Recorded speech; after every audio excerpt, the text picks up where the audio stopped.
Այսօր Միացյալ Նահանգների կոնգրեսի ներկայացուցիչների տան միջազգային հարաբերությունների կոմիտեում քննարկվելու է հայամետ կոնգրեսական Բրեդ Շերմանի նախաձեռնությունը, որն արգելում է Ադրբեջանին ու Թուրքիային օգնություն ցուցաբերել, քանի դեռ այդ երկրները չեն դադարեցրել Հայաստանի դեմ ուղղված իրենց գործունեությունը։ Թեմայի շուրջ կզրուցենք Արտյոմ Երկանյանի հետ։ Արտյոմ, ինչ մանրամասներ են հայտնի այս նախաձեռնությունից։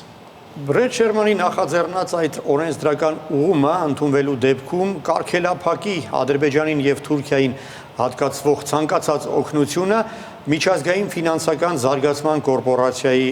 հաշիվներից եւ հետեւյալ պայմանն է, եթե Թուրքիան դադարեցնի Հայաստանի շրջափակումը, որևէ խնդիր չի լինի եւ եթե Ադրբեջանը ազատ արձակի հայ ռազմագերիներին։ Այսինքն այդ նպատակն է հետապնդում այդ որոշումը։ Իր այս նախաձեռնության մանրամասները Բրեդ Շերմանը պարզաբանել է օրերս Հայ դատի հանձնախմբի կողմից անցկացված կոնֆերանսի ժամանակ։ Իհարկե Ադրբեջանը եւ Թուրքիան շատ մեծ կարիք չունեն օգնության այդ միջազգային ֆինանսական կորպորացիայի կողմից։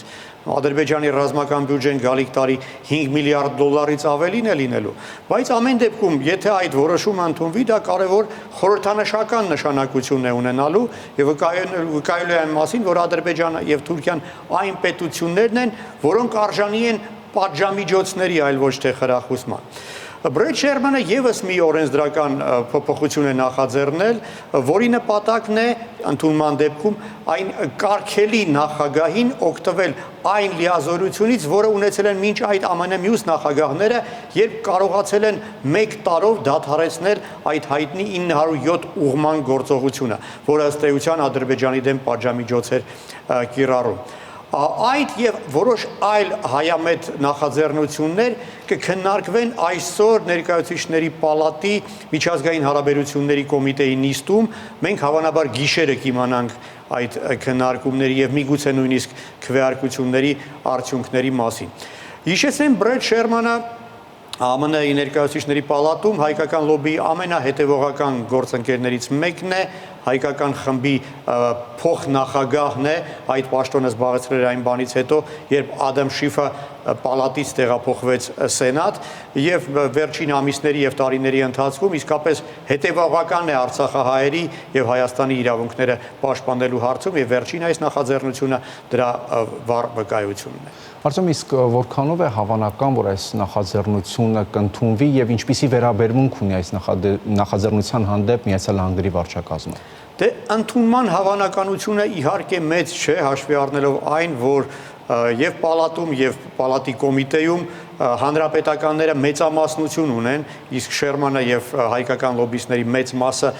դեմոկրատ են։ Բայց ամեն դեպքում այս նախաձեռնությունը ինքնին վկայում է այն մասին, որ ամերիկյան քաղաքական էլիտայում ամենևին էլ միանշանակ չի ընդունվել Դոնալդ Թրամփի գաղափարը Ադրբեջանին որպես ռազմավարական դաշնակից ընդունելու ընկալելու մասին։ Եվ նույնիսկ տպավորություն կա, որ ինչ որ իմաստով Թրամփի շահերից է բխում այն նախաձեռնությունը, որով հանդես է եկել Բրեդ Շերմանը։ Պարզաբանեմ ինչի մասին է խոսքը։ Այդ հայ-ադրբեջանական համաձայնագրի նախաստորագրումից առաջ Թրամփը հայտարարել էր, որ հանում է արգելքը, որը խանգարում էր Ադրբեջանին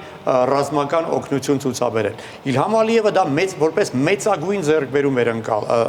ներկայացրել։ Նա հայտարարել էր, մեջբերեմ նրա խոսքերը, 33 տարի անց 907 ուղումը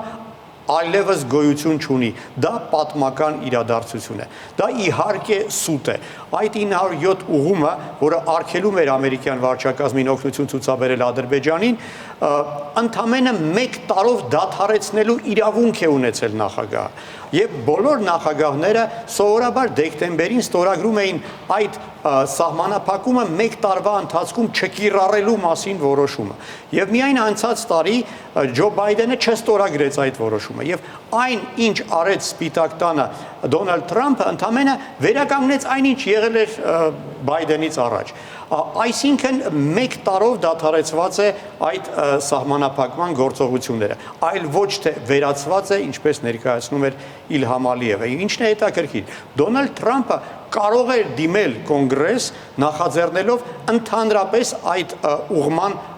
որպեսզի այն ընդհանրապես վերացվի, բայց չի անում դա։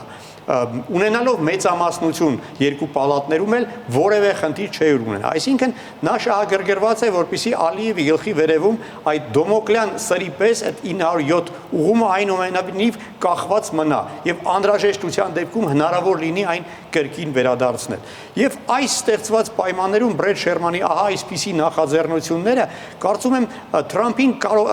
լավ հաղթակարդ են, քանի որ հնարավորություն են տալիս բացատրել, թե ինչու նա հանդես չի գալիս այդ նախաձեռնությամբ եւ ինչու չի առաջարկում կոնգրեսականներին ընդհանրապես վերացնել 907 ուղումը։ Շնորհակալություն, Արծի։